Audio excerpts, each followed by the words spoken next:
Hello, Rosie! Hello po, good evening po. Good evening! How are you? How are you? Are you okay? Are you okay? Okay lang po. Ayun, dami kong tanong, di ba? Kamusta buhay? Mabuti naman po, Papa Jack. Ganon? Opo, nagtrabaho lang po bilang kasambahay. Parang teka lang, kamusta buhay? Mabuti naman po. Sobra ka naman? Uy, teka lang ha, Rosie. Opo. May bisita ako dito. Mga hot mamas. Galing sa Arawan. Ayan, no? Hello kay Tita Dors, mga kaibigan. At of course, ang Tanyana family. Ang napakabuting mami. Ayan. Ni Papa Ren na ibibenta sa akin yung mugs ng kotse niya. Pakitulungan po ako ha, yung kotse po niya, yung mugs. Nananawagan na ako.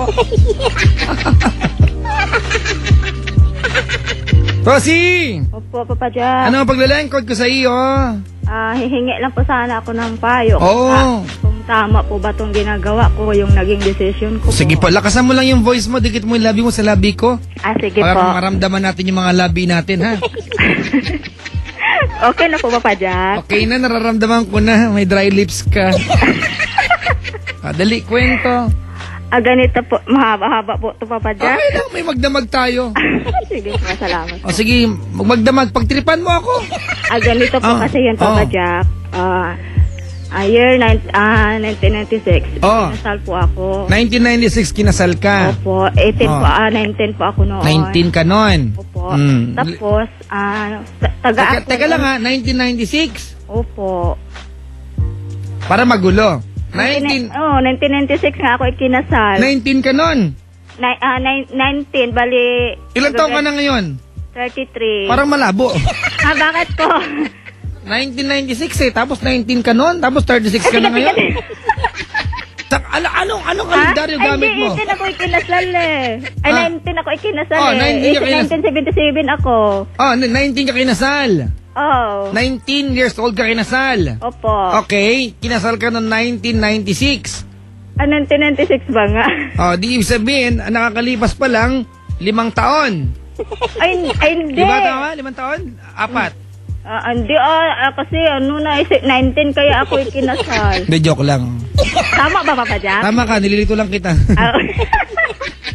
2011. Okay po. 2010 na pa lang. Akala ko 2,000 lang ngayon.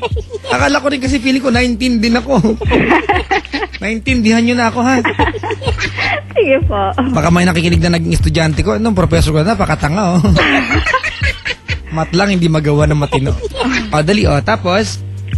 Tapos, bali, kasi taga Mindanao po ako. Tapos yung asawa ko po dati, bali, nakadungka po sila doon sa Mindanao. November sila dumungka doon. Dumungka? Kasi sakay siya sa tugboat, Papa Jack. Tugboat? Po. Tapos, November sila dumating doon, 1996. Nagkakilala kami December. Ate, sabihin mo na maayos yung 6. 1996. 6 po. 1996. Huwag niyo pong sabing sex. 1996. 1996. Bahala ka nga. Sige. Papa Jack. Pag tayo na pulis dito, bahala ka. Sige, 1996. Sige. Tama na po. 1996. Anong size? Size. Sige, dali. Tapos, December, nagkakilala kami. So, bali parang biglaan din. December, sinagot ko rin. Na-in-love ka? Hindi. Bali kasi naawa lang ako kasi makulit eh. Parang friend lang kami. Yung nagustuhan ko, yung friend niya. Tapos ako siya, yung nagustuhan ng friend niya, friend ko naman. Ang gugulo niya magkakaibigan. Tapos hindi ko siya gusto. Pero magkaibigan kami hanggang sa nagplano siyang naligawan ako, dumistansya ako. Tapos nagmakaawa naman siya. Nagmakaawa? Oo. Nagluluhod? Lumuhod sa'yo? Hindi naman. Paano sabi niya, please? Maawa ka na, Rosie. Naging kayo? Opo, 1 month lang. Bali, December kami. December, bali, naging kami. January naman, hikan siya. Tapos March, graduation ko sa high school. Tapos, Mickey, nasal na ako. Ala ka na! Oo nga, bigla. Di ba, Papa Jack, ang biglaan? Mabilis ka ba sa anihan ng palay, te? Hindi. Parang ano lang yun. Parang, iwan ko ba? Biglaan talaga, no? Para matagal pa buruhin yung mangga. Isang taon, di ba?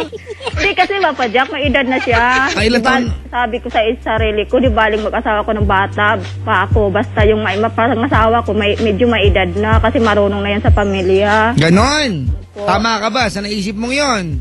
Mali po. Mali. Sabi. Oh. Anong problema ngayon? Nagkaanak ba kayo? Dalawa po. O, ba't ang ginawa nyo? Joke lang. Asan na yung mga bata ngayon? Sa Aklan po, Papa Jack. Aklan. Kasi nung umuwi po kami doon, bali, 1997, pumunta ako Aklan hanggang sa doon ko pinanganak yung dalawa kong anak. Tapos umuwi ako sa Mindanao, 2002. Di iniwan yung mga bata sa Aklan? Sino nag-alaga? Hindi ko talaga sila, bali, kasi nagbakasyon kami doon sa Mindanao. Hindi sumama yung asawa ko kasi nga may trabaho. Anong trabaho niya? Sa tugboat nga. Tugboat. Ano bang ginagawa niya? Ano ba yung tugboat?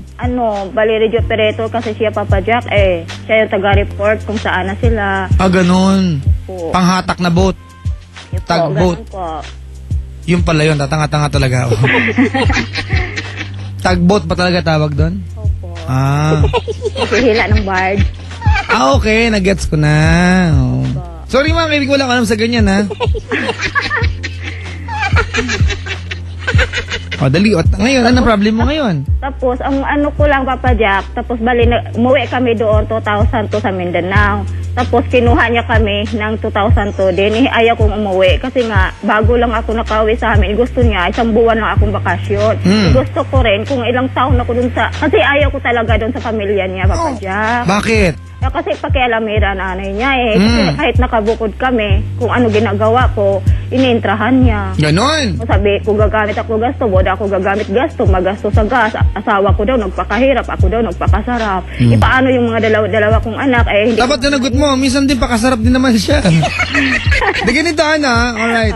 Ito, isingit ko na lang, naniniwala ko na may mga pagkakataon na ang manugang at biyanan di magkasundo kasi kasalanan ng manugang? Let's rephrase. Hindi naman kasalanan. Kasi kung ikaw yung manugang, ikaw na yung makisama sa biyenan. Oo nga. Hindi nga ako sumagot-sagot Di ba? Kung maglambing ka na. Hindi naman. Diba? Hindi wag mo na makasahan na yung magulang ng lalaki ang magbabow down sa iyo, di ba? Kahit nga electric fan, Papa Jack, hindi ko na nga ginamit kasi magastos nga. Ang birang issue, electric fan tsaka gas stove. Iba mga pamilya, pinag-uusapan, kabit-kabit kayo, gas stove, electric fan. Kahit TV nga, Papa Jack. Pinaparinggan ako, magastos. Sayang, hindi mo napanood yung Wawawi nung meron pa. Wala na tuloy ngayon, win na win na. Tapos, Papa Jack. Bali, hanggang dumating kami doon 2002, hindi talaga ako umuwi, Papa Jack. Hanggang yung asawa ko, doon na talaga. Once a year lang siya umuwi sa Mindanao. Oo, tapos hanggang numabot kami ng 2006. Kalabuan na kami ng 2006. 2006. Bahala ka nga. Ay, paano ba? 6. 6. Kaporay, kaya ba? Hindi na. Hindi, wag nang pilitin. Umuwi kayo na. Kailan kayo nagpunta? Maynila. Hindi, sa Mindanao. Pagkatapos ng 2005, nagpunta kayo Mindanao. Ganun na lang. Hindi, sige, 2005 na lang. Ah. Tapos, umuwi siya doon, Papa Jack. Isang beses, isang taon lang.